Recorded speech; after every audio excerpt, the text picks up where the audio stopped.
זאת הצומת. אני עם הפנים ישר לכיוון הבית שלי. הפוגעת הגיחה מצד ימין שלי. אתם רואים, יש פה באמצע מטרונית, איפה שהאוטובוס עכשיו עובר, זה בדיוק הכיוון שהיא הגיעה. אני עמדתי כמו עכשיו ראשונה בתור, התחלף לי הרמזור לירוק, חציתי בזהירות, אני עושה את הצומת הזאת אולי 6 פעמים ביום, מכירה כל דבר רגיש אצל הצומת הזאת, בצומת הזאת, סליחה.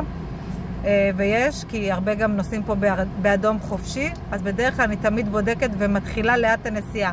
אני לא יצאתי ישר, אני אף פעם לא יצאתי ישר איך שהרמזור מתחלף. אני מסתכלת קודם כל, אבל פשוט היא הגיעה, במהירות היא גם הייתה.